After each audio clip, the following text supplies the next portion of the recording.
ने जो सूत्र दिया वो यही है कि जो निर्गुण निराकार ब्रह्म है वह तो समस्या का समाधान नहीं दिखाई दे रहा है उसके द्वारा, क्योंकि सभी लोग ये कह रहे हैं तो सर्वव्यापी है, सर्वत्र रहता है, पर व्यक्ति के जीवन की समस्याओं पर तो कोई प्रभाव नहीं पड़ता।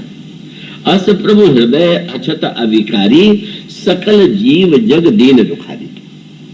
तब वो मनु के प्रसंग में, मनु माने मानव जाति का आदि पुरुष, और उस आदि पुरुष को ऐसा लगा, उसका मूल संकेत ये है कि मनु के वंश में अनेक महान से महानतम विभूतियों का जन्म हुआ का, एक और ध्रुव के कन्या परंपरा से रूप में, और दूसरे भगवान कपिल, इस तरह से अनेक अनेक महापुरुषों से जुड़े हुए हैं मन।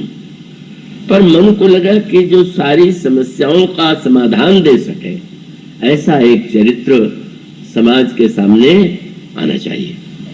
तो मन की साधना का जो रहस्य था वो रहस्य यही था कि है तो निराकार, यही उन्होंने कहा। आकाशवाणी हुई मैंने, भगवान राम सामने आ जाते और कहते मनु जी क्या चाहते हो, पर वो जानते हैं इनकी आकार में आस्था नहीं, क्योंकि आकार में तो ब्रह्मा गए, विष्णु गए, शिव गए, किसी से उन्होंने नहीं मांगा।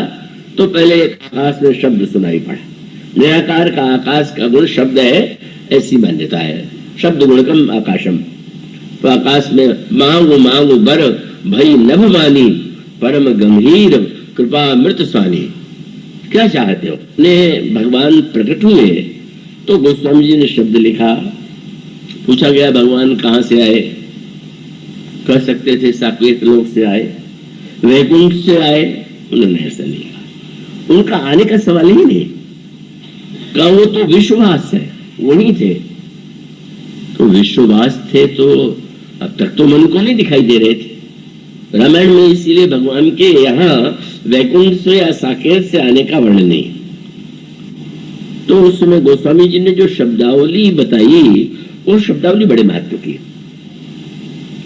उन्होंने कहा कि भगवान नहीं आए, वो तो सर्वव्यापक है, तो सर्वव्यापक है तो इतना विलंब क्यों लग गया?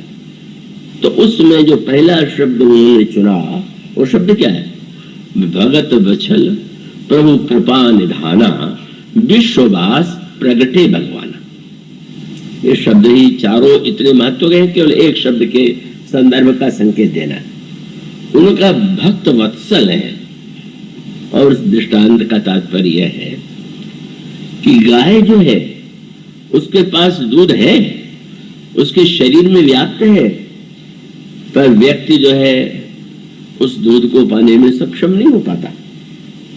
और तब व्यक्ति यह पता लगाता है कि गाय में जो छिपा हुआ दूध है उसके स्तनों में उतर के कैसे आवे, और तब समझ गया कि बछड़े का जो प्रेम है गाय के प्रति उसे ही प्रेरित करेगा कि गाय का दूध जो है उसके स्तनों में आवे।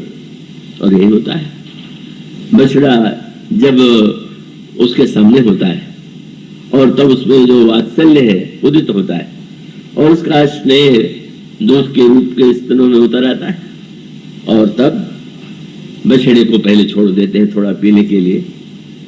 बुद्धिमान लोग थोड़ा अधिक पीने देते, बहुत कम पीने देते हैं, लेकिन पीने के बाद पूरा नहीं पीने देते, फिर पकड़ भी लेते हैं और फिर स्वयं दूध का आनंद लेते हैं। मानो ईश्वर तो है गाय, और हम सब लोग उस कृपा के दूध के लिए पाने के लिए व्यग्र हैं, पर संत के रूप में कोई बछड़ा तो मिले जो उस ईश्वर के कृपा को हम लोगों को देने के लिए प्रेरित तो करे। यही संत की भूमिका है। दौलत वत्सल प्रभु कृपा निधाना विश्ववास प्रगटे भगवाना।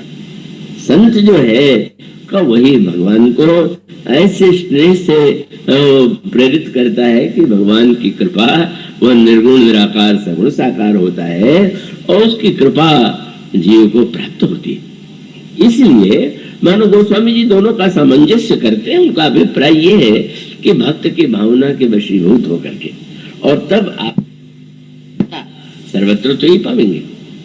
मनु न हो तो भगवान के अवतार की भूमिका नहीं बनेगी, और उसके बाद फिर वशिष्ठ के द्वारा यज्ञ, और उसके पश्चात फिर भगवान श्री राम का जन्म लेना, भगवान राम के चरित्र का श्री गणेश, और उसके बाद भी तो भगवान के को पा करके अयोध्या के लोग तो धन्य हो रहे हैं, आनंद के उत्सव में निमग्न हो रहे हैं।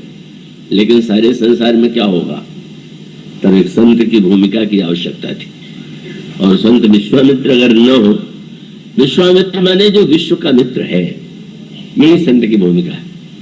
वे अगर श्री राम को अयोध्या में ही रहने दें तो दशरथ कौशल्या आनंद लेंगे, अयोध्या वासी आनंद लेंगे, पर अन्य लोगों की दशा कैसे सुधरेगी?